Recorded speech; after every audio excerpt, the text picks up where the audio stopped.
This Torah class is brought to you by TorahAnytime.com. Good morning, Rabbi. We are learning Sefer Zecharia. We are up to the penultimate chapter of Sefer Zecharia, Parak Yud Gimel. On that day, Yeh Makar Niftach, a spring will be opened, Leves David, for the house of David, Uliyoshvei Yerushalayim, and for the inhabitants of Yerushalayim, Lechatos Ulanida.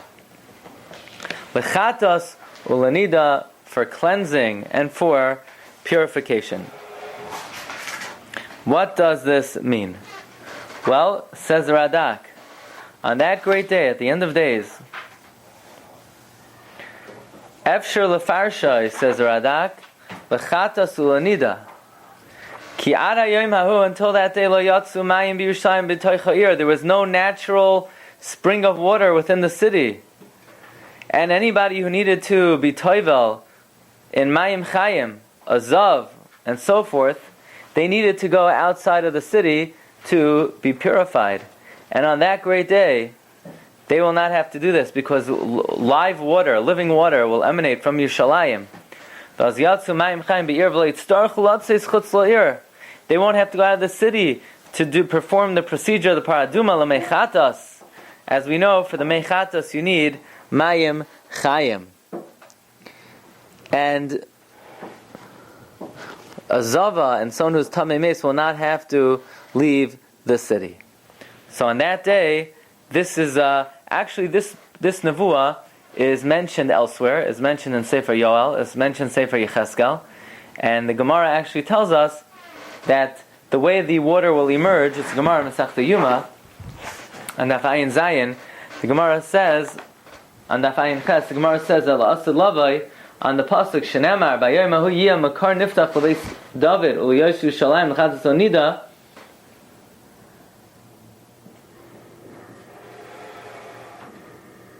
that what's going to happen is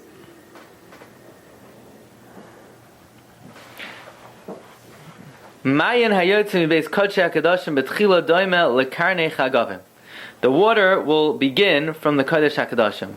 It will resemble the eggs of grasshoppers. Kivan Shigil Pesach Heichal, when the water gets to the entrance of the Heichal, Nasi Kechud Shel Shasi, it becomes like the thread of the weaving machine. Kivan Shigil Ulam Nasi Kechud Shel Arev, Kivan Shigil Pesach Hazara, Nasa Kefi Pach Katan, Mipachin, Asidin Liyos, Yoitzin Mitachas Miftan Habayas. Then this water will eventually emanate the threshold of the Beis Hamikdash, Mikan ve'elach hayim mizgaber va'oilad shemagil Pesach Beis David. Ultimately, this water will reach David HaMelech's house, the house of the Melech HaMashiach. Kiman she'yigil Pesach Beis David nasa kenachal shoitef shebay roichatzin zavin v'zavos nidos v'yaldos. So this spring will become stronger and stronger.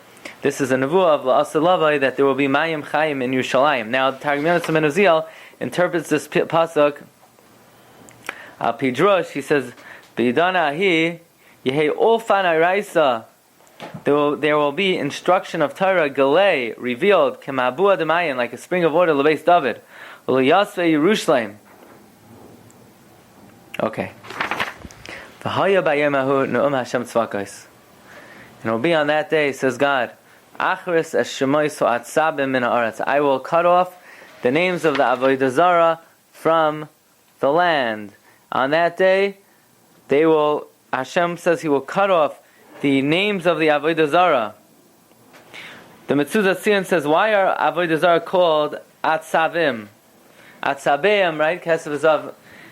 So the Mitzvah Tzion says, the root of the word Atzavim is Atzev, because it saddens the hearts of those who cry out to them, because people cry out to them and they're not answered, they're not nena.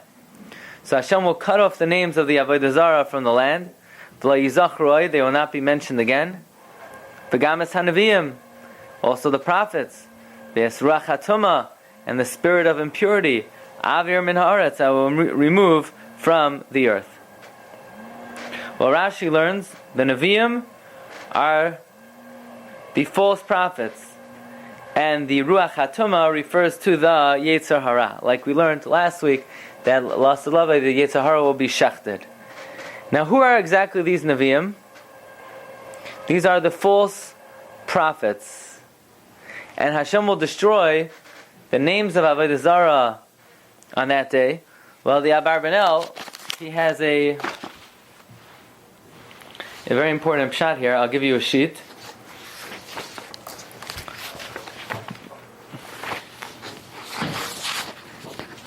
You know what? Hold on to this. If you, I'm going to give you a little booklet of the Abarbanel on the next couple of the next two prakim. So hold on to your booklets over the next couple of weeks. No. It's a booklet. Oh, each one of those. Yeah. There's an order. This is one booklet you just gave me. Okay, so let me get that back over there. This is a. Make sure here's a booklet. Okay, that's one booklet. One booklet. One booklet. Okay. No, take the whole thing. This is not complicated procedure. Just keep what you get. Take the whole back. Whole booklet. You have to know who you're dealing with. Come. This is above our pay grade. No. You keep it. It's for you. It's for you. I don't want it. I don't want it back. You're gonna have to deal with the Sheamus, not me. Okay, that's for you. Everyone have? One more. Yeah. Because I'm the last. First page is Reish Mem Aleph. Reish Mem Aleph to Reish Mem Vav. Okay? The Abarbanel on Sefer Zecharia. Parak Yud Beis. Well, the Abarbanel says, Parak Yud Gimel. The Abarbanel, first he mentions the idea that we said, that La'asalavai there will be Mayim Chayim emanating from Yushalayim. And then he brings down the commentary of the Targum Yonasim and Uziel, that Mayim is a reference to Torah, that the true religion will spread to the whole world. Now, in his comments on Pasuk Beis, which is, again, still in the right-hand column, halfway down, we're on the third line in Pasuk Beis. You see where there's a Beis in the first, right? So on the, he says, Lefisha b'yoyim v'hazmanahu amar Hashem sheyachris es shemoiso atzavim min haaretz v'loy amar ze al Yisrael. This is not a reference to the Jewish people. Ki im al ha'umois kulam sheha elilim karoisi karesun. All the gods will be cut off. V'yalu el har Hashem. They'll come up to the Temple Mount Lilmoi Torah. Ve'umunus amitius. Yes. And the true religion. V'kol al bazeh, and included in this she'asiru miyushalayim batei ha'atzavim. All the shrines, all the churches, all the houses of Avodah Zarah will be destroyed. Sha'asu sham ha'arelim. Im b'kfuras meshicham. Whether it's the grave of their so-called anointed one, that will be destroyed and removed from the Temple Mount. Including Mohammed. V'im b'har tzion sha'akol yivutal. Whether it's on the Har HaBayis or it's Har Tzion, which is not the Har HaBayis. Har Tzion is outside of the Har HaBayis. All of the shrines, all of the so-called holy places will be destroyed. Bitul Gamor. Uvazeh ha'oifen. And this fits in with Pasuk Aleph. Pasuk Aleph says, what will Yushalayim be? An open spring. That's metaphorically. Now that all the houses of Avodah Zarah will be destroyed, Yushalayim will now be the source of the world for true knowledge. Uvazeh ha'oifen tia Yushalayim makar niftach sheyatza misham das v'yiras Hashem l'chol b'nei ha'olam. To the whole world. Okay. Then the Abarbanel wants to know, who are these Nevi'im? The Nevi'im, like the Pasuk says, and also the prophets, I will remove. What prophets? There are no prophets around. We're talking about the end of days. Prophecy has ceased for 2,000 years. What about the false prophets? He says, even false prophets. There are no false prophets. Nobody dares open their mouth and claiming false prophecy today. But that would be, if there were some by Achros Hayamim from the Umos Ha'olam, they'll be destroyed. Well, he says, on the second column, so now we're in the left column, about 7 lines down, where the last words on line is V'gam harav Rabbi Avram ben Ezra Hoidabai L'fisha acharei shenestalka nevuim Yisrael. After the Jewish people had prophets, Lo hisparu umam me'umah shehayu ba neviim. There is no nation ever to dare claim that they have prophets. Now, let's analyze that, because we've spoken many times about how we do not include the book of the Maccabees as part of the Tanakh, because it's the Noitzrim claim it as part of Tanakh because they want to bridge the gap between the Jewish prophets and their prophet that came about 500 years later. So there's certainly the religions of the world claim prophecy after the cessation of prophecy for the Jewish people. But perhaps what he means is, no nation of the world claims to have prophets. Rabbim, Lashon Rabbim. After the cessation of prophecy in Israel, there is no religion that claims prophecy on a wholesale level, on a wide scale level. That doesn't preclude individuals. That does not preclude individuals. So this pasuk is saying God will remove the prophets. What prophets? There are no prophets. No nation claims prophecy. So the Abarbanel says what this means is, this is about halfway through the piece. The first word in the line is hu. Umipnei zeh kuloi nira li. It therefore appears to me shalei nemra psukim eila kiyam al kitois hadarshanim mibnei edoim. These psukim are not stated only on the groups of preachers of the Christians who claim that in the time of their ritual practice the Spirit of God rests upon them. Nevi'im doesn't necessarily mean prophets, but speakers. Even among the Arab world, they have so-called holy men who claim that God speaks through them. So it's not prophecy in the usual literal sense, but rather the holy men of these nations will cease. Okay, that we're good with page Reish Mem Aleph. Let's move on to Pasuk Gimel. V'haya, and it will be ki nave yesh oid. If anyone were to prophecy further, v'amru elav avav v'imai, and then his father and mother will say to him, Yoldav, those who bore him, Lo yisichya, you will not live. Ki sheker dibarta, you have spoken falsehood. B'shem Hashem. Udikaruhu, they will pierce him. Avihu, his father, Imai, and his mother, Yoldav, those who bore him, Bihinave, as he prophesies. This means, take a look at the Radak. What do you mean when someone will prophesy? The last pasuk just says God will destroy the prophets. So the Radak explains that yes, I will remove the prophets. But if there will be some lone remaining prophet who dares say prophecy, it will be so looked down upon, and everyone will recognize the truth to the extent that if somebody dares to claim prophecy, their own father and mother will punish them when they recognize that this is false prophecy. And it will be on that day. Yevoshu hanaviyim. The prophets will be embarrassed. Ish mechaz yoinoi. Each man from his vision. Bihinavaisa, when he prophesies. V'lo yilbashu adaraseya. They will not don the hairy cloak. Laman kachesh. In order to deceive.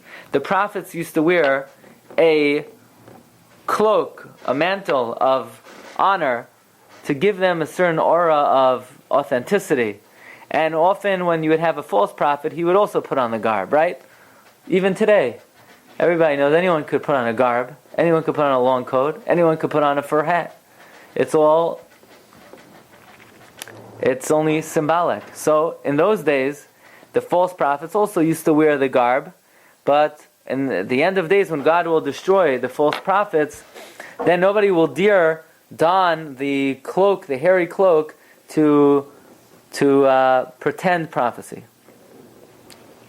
For Amar, it's kind of an oxymoron, Rabbi. We just said nobody's going to dare to do it. Yet we said that if they do it, then the parents are going to take care of it. That's what we said. The Radak says in general it will not happen. But if there will be an individual who occasionally dare to do something like that, then it will be so looked down upon that their own parents will punish them. Amar, and he will say, Lo novi anochi, I am not a prophet. Ish oived adama anochi, I am someone who works the land. Ki adam hiknani mina urai. What does the word hiknani mean? Rashi says Menachem interprets it a lashon of miknet sign of cattle. In other words, what the prophet will say, I'm like everybody else. I don't engage in prophecy. I've been designated from the time I'm young to deal with sheep. In other words,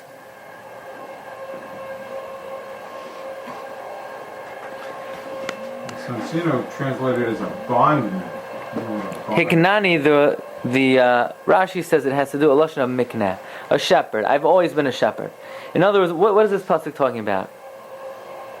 When this false prophet is confronted with the question, "Nu, how's business? How's your prophecy going? Last year you were walking around giving prophecy. I haven't heard too much from you." So the false prophet will deny it. He'll say, "No, I'm not a prophet. I've been a shepherd my whole life. What are you talking about?" You go to somebody, "No, how's a diamond business?" Diamond business? I was never in diamonds. I never done. Sometimes when people fail in a certain endeavor, they deny ever being in it in the first place. So that's what's going to be with these false prophets. And when they're asked, what were they doing in the fields? We just saw you secluding in the fields. Were you trying to engage in prophecy? No, I was just busy with the sheep. I was busy with the cattle, and so forth. In other words, they'll deny any connection to prophecy. And when they say to him, what are these wounds between your hand? Now what they were the beatings that his parent beat him for trying to be a prophet. That's what they really were. He was beat for being a prophet, but he's embarrassed to say that's what they were. Also, the Metzudah says the false prophets they would wound themselves and flagellate themselves to. They claim that would allow them to connect with this. Very common in the olden days. The forces on high, self-flagellation, and it's right that those wounds would indicate that they were involved in prophecy, and they would deny it. They would say, "No, that I was a worker, I was a shepherd, and I wasn't doing my job properly, and the boss beat me." So the Metzudas David says. Pasuk Vav Al ki kol navi min aviyei hasheker k'sheyazov darkoi yuka bebezdin l'chaper hashemaysav. All the Naviyei hasheker, when they would forsake their path, they would be punished in Bezdin. L'chein Amar, therefore the Navi says, "Mi yomer ela ma makasela ala guf ben ksefos yadecha." If people would ask, "What are these wounds?" So this is a little bit of a different shot. They wouldn't want to say, these were our punishments in Bezdin for our false prophecy. But rather they would say, this is, what does the pasuk say? Ba'amar asher hu kesi beis ma'avai. These are the wounds that my lovers would inflict upon me. So they would not blame it on,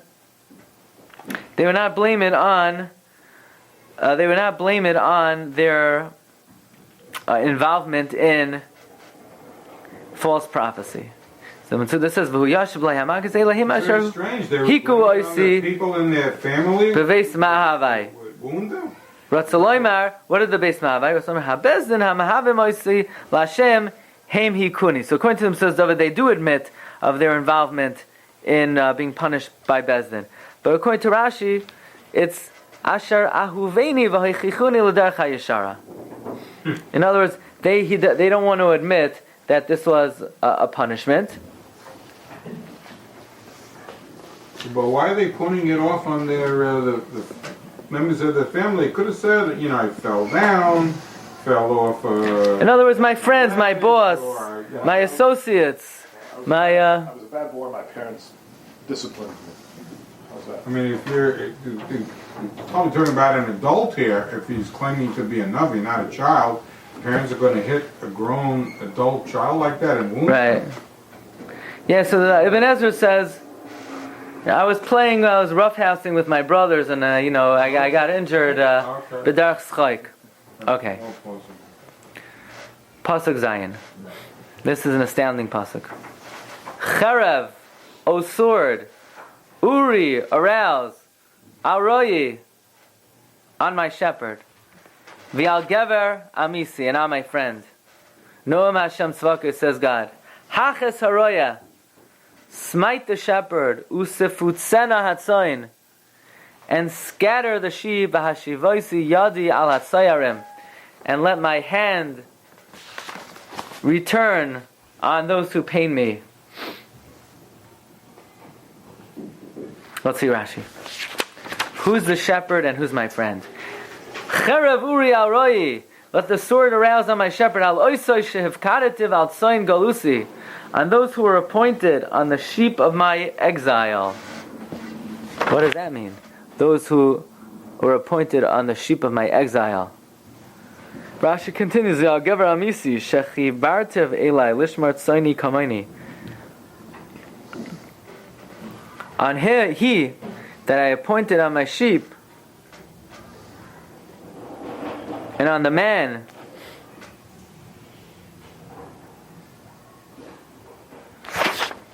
Haches haroyes melech Moav harasha, hit the shepherd, that's the king of Moav. Usufutzena hatzoin, that were conquered under his hand. V'hashivoisi yadi ve'eshna makoisi shenis al hatzayarim al hashiltoinim atzirim min hamalachim. What is this referring to?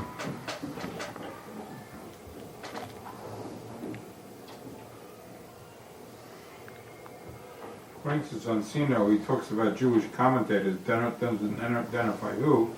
Says the shepherd is each of the malachim of the Umos Ha'olam who are going to be punished, and how they're going to be punished. Let's see the Parsha. Represents that people will be dispersed because of how they treated Bnei Israel. That'll be the punishment. Dispersal of their people and removal of their... Who are the Tzayarim? Who are the Tzayarim? So Targum Yonasan ben Uziel says that the Tzayarim are Bavel. Charba Iskala al Malka de Bavel. Let a sword come against the king of Bavel. Which is very strange that the Targum is referring to Bavel when Bavel is long gone. Why would Zecharia, who was in the Golos already after Churban Bayis Rishon, why would he prophesy about Bavel that is no longer? Right? Actually, Zecharia is the beginning of the second Beis HaMikdash. So most learn that this is actually a printing error and is referring to Edom. But because of censorship, it was put in Bavel. So I want to tell you the pshat of the Abarbanel in these psukim. If you look in page Reish Mem Beis, the last 8 lines or so. Who is the shepherd that we are asking to strike down? And who is the friend? Well, says Abarbanel amazingly, the shepherd is Mohammed. And the friend is Yeshu HaNotzri. Which column are we up to? Page Reish Mem Beis, first column, 7 lines from the bottom. V'ha'oifen hasheni. The second approach, which is more correct. Who's the shepherd? Al Navi HaYishmaelim HaNikra Eslam Machmad. Sha'imrim, they claim Sheshulchu Hashem Ba'elam, God sent him Leroy Satzayna B'nei Adam, to shepherd a sheep. And who's the friend of God? The friend of God is none other than JC. V'sha'amar Gever Amisi Al Yeshu HaNotzri Shekafi Machshavas B'nei Adam. Because now the Abarbanel is saying something which is difficult for me even to say. That why is the Navi calling him the friend of God? Because that's what people think he is. Now people think he's the son. V'umanusam. That according to the beliefs of the Bnei Adam and their religion, Hu haya ben hakel. He's the son of God. Etzamei atzamav. He is God. V'lachein karai gever amisi. Why we call him the man, the true friend of God. Why? Kifi divrayim, because we're calling him what they think he is. Bekines umayis adam b'shem meshicham shahaya gever amisa shal kadosh baruch hu. And we call Mohammed what the Yishmaelim think he is, the shepherd. And then the Abarbanel says something very interesting. Why is he considered a friend? Amisi, in other words, the lashon of Amisi is a friend of a true bond. It's such a friendship because he's the son of God. No. According to him. So one second, according to Abarbanel, the fate of these two individuals are Cherev Uri al Royi, should be raised against the shepherd, V'al Gever Amisi, Haches Haroya, hit the shepherd, that's Mohammed, Usefutzena Hatzayin, V'hashivoisi Yadi al Atzayirim. V'hashivoisi Yadi al Atzayirim then would be a reference to Edom. So says Abarbanel, doesn't it seem like Edom is suffering a worse fate than Yishmael? Says the Navi Zecharia, says Abarbanel. V'chein kina, 3 lines from the end. V'chein kina es umas Yishmael b'shem Neviam Harayas Ulafi Shemapalas b'nei Yishmael loitia v'machama asido kol kach atzuma kemapalas b'nei Edom. Because Yishmael will not have as great of a downfall as Edom. Why? Lefi shamin hayishmaelim yimoltu rabim. There will be those who survive from Yishmael. Like the pasuk says, "K'may amar v'shalachti mehem pleitim al hagoyim." Avo mimnei Edom oimar avadia v'lo yiyasar leveiseis. Remember, we learned the Navi Avadia says when it comes to Edom there will be no survivors. L'chein amar keneged umas Yishmael haches haroy usufutzena atzayin. When it comes to Yishmael, we're going to hit the shepherd, and some of them will scatter. There will be some survivors of Yishmael. Ukeneged b'nei Edom, but corresponding to Edom, shemitu as yisrael b'galos. Edom caused the numbers of the Jewish people to diminish in the galos. Whether it was crusades, pogroms, Holocaust, Edom downsized the Jewish people more than anyone else. Therefore, v'hashivoisi yadi al atzarim, the Hashem will pay back the Tsayarim, Shumiloshin Sar, Rotzomer al Hamamatim, those who made us small, God will utterly destroy. Now, if the Abarbanel lived in today's times, you think he might change his tune? No, because they haven't even come to 1% of what Edom has done. Then. Ever. Then. Even today. No, they did plenty of damage in all of the Middle Eastern countries. But they're mostly killing each other. Yeah. But they, threw out all the Jews. Has it reached even 100,000 yet? Pogroms, what? Has it even reached 100,000? Oh, I'm sure it's more than that over the century. I don't know. Well, Edom, you have 6 million just in our century, so they have a lot of catching up. Well, Husseini, he was complicit. He wanted to do the same. He didn't do it. No. Yeah, so it's pretty clear that Abarbanel is saying the mitzarim, he's learning Lashon of tsayarim, are those who mitzar, those who made us small. Now listen to this. Pasuk Ches. Tehaya v'chol haaretz na'um Hashem. And it will be in the whole land, says God, pishnayim ba, 2 groups, yikarsu, they will be cut off, yigvo, they will die, the hashlishis yivasar ba. And the 3rd group will survive. Wow. There will be major devastation. 2/3 will be destroyed, 1/3 will survive. What's this talking about? Says Radak. This refers to Eretz Yisrael. Out of the Jews in Eretz Yisrael, 2/3 will be destroyed, only 1/3 will survive. That's how the Radak understands. Says the Mitzudais, an amazing pshat. It's not going on Eretz Yisrael. It's going on the world. 2/3 will be destroyed, 1/3 will survive. Of the human beings. Of mankind. No. Of 2/3 of mankind will be destroyed, Including 1/3 will survive. Now let's identify who are these 2/3 and 1/3. Well, says Abarbanel.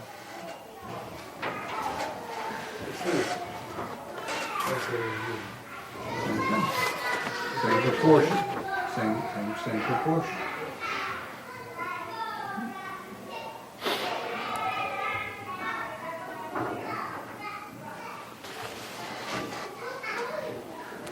Says Abarbanel.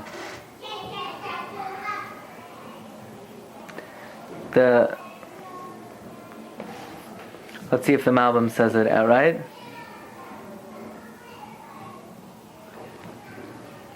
The Malbim says in the previous pasuk.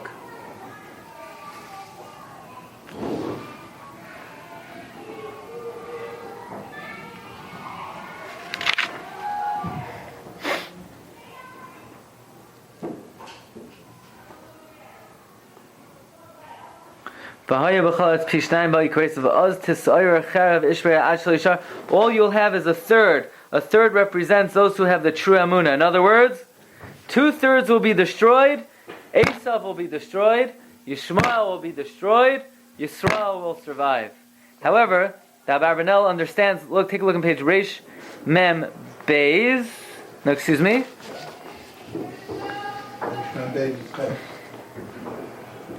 Reish Mem Beis, that means in the second column on like the 7th line. V'al ilu ve'ilu amar, v'haya b'chala aretz nam Hashem pishnayim ba yikaresu yigvar ratzam sheshnei shlishim hem yikaresu v'yigvar b'malchama uvedever v'hashlishis koloyma achelek hashlishim hem yivasar ba. They are the tzaddikim. Most of those who will be cut off will be from Edom. Most of who will survive will be from Yishmael. So there's 2/3, 1/3. It's not proportional of all mankind because apparently just read one second. Basically entirely destroyed. So and the Yishmaelim will survive. So according to the Abarbanel, the 2/3 refer to 2/3 of mankind.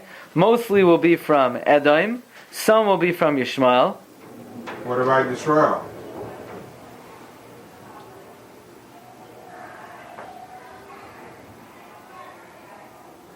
And does he say how they'll be destroyed? So he says, let's take a look on the bottom. He says,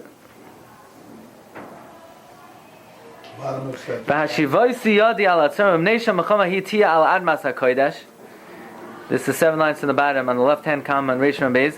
Bein hanoitzrim b'nei Edom v'anshei hamizrach v'atzafon b'nei Yishmael k'mo shezecharti pa'amim v'yu sham agam kein adas b'nei Yisrael shemim kein sholosh kitos. You have 3 groups: Edom, Yishmael, and Yisrael, which include most of the world.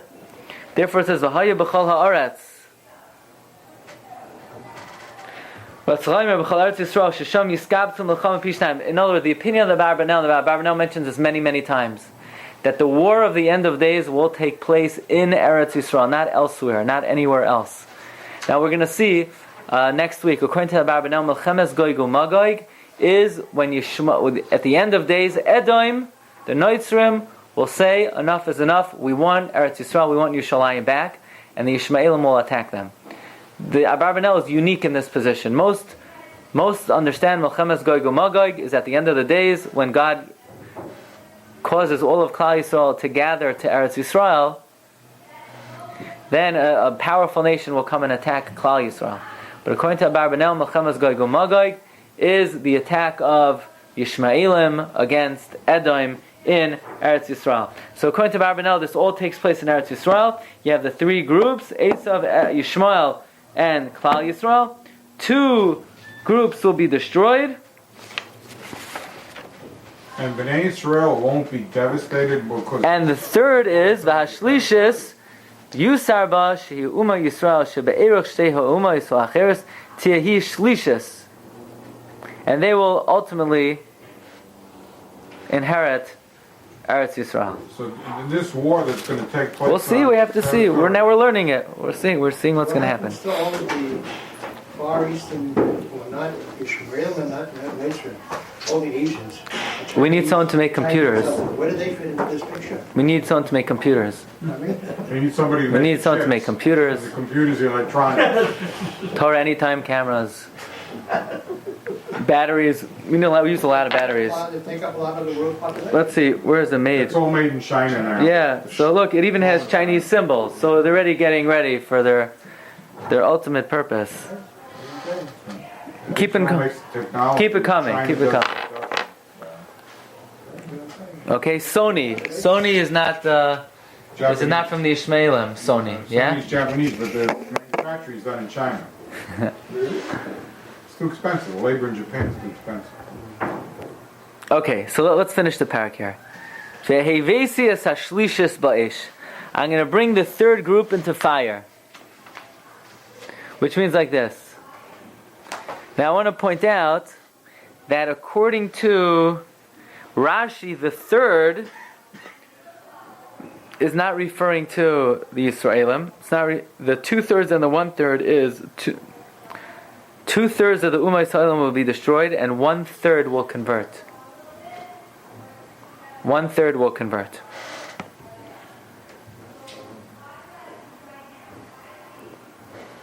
So we saw a number of different Perushim. The Radak says 2/3 of Eretz Yisrael, Chas Hashem, will be wiped out, and 1/3 will survive. According to the Abarbanel, Esav will be destroyed, Edom will be destroyed, Klal Yisrael will survive. And according to Rashi, 2/3 of the Ummah Ha'olam will be destroyed, and 1/3 will convert. Now it happens to be machlokes in the Gemara whether the majority of the Jewish people will be destroyed at that time. It's machlokes between Rabbi Yochanan and Rish Lakish. And Rish Lakish says yes, 2/3 will be wiped out. And Rabbi Yochanan disagrees. Rabbi Yochanan says no, Klal Yisrael will entirely survive. The Gemara says, Amar Rabbi. Do you know if Rabbi Yochanan says the Mohammed Gog and Magog will be on in Eretz Yisrael itself, or he says it's going to be outside? It's just hard to imagine that if he says that Yisrael will survive, that if the Milchama is on the territory, that there won't be mass devastation amongst the Jewish population. The Rebbeinu Shem could protect the Klal Yisrael. But according to Rashi, the Shlishis refers to the third who are going to convert. So the parak ends, Vehevesias Hashlishis Ba'esh, I'll bring the third group in fire. Utzaraftim, I will purify them, Kitzroifas HaKesef, as you purify silver. Uvechantim, and I will test them, I will refine them, Kivchainas Hazav, like you refine gold. Hu Yikra V'Shmi, he will call in my name. Vani Ene Oisa, I will answer him. Amarti, I will say, Amihu, he is my nation. V'hu Yomer, and he will say, Hashem Laikai, Hashem is my God. So Rashi learns, Vehevesias Hashlishis Ba'es, Va'al Yas Talisa Ba'aka B'kur De'esha. These Gerim, the third of mankind that converts, will undergo travails in the Chevloi Shel Mashiach and Melchemes Gog uMagog. And then we will determine whether in fact they are true Gerim, or they will prove that they are not true and they will revert back to their bad ways. And those who overcome the hurdles will be able to declare that they are the nation of God and God is their God. So according to Rashi, this refers to the third who converted. But according to the Metzudos, that it refers to even the Klal Yisrael that survived. Hashem will further refine them and test them to see who's worthy to remain until the end of days. So Rabbi said we now come up to the last parak in Sefer Zecharia. The last parak is the Haftarah, I believe, of Sukkot, and is one of the most vivid descriptions of Melchemes Gog uMagog. And please hold on to your sheets because we're going to see the very important interpretation of the Abarbanel. Okay? You've just experienced another Torah class brought to you by TorahAnytime.com.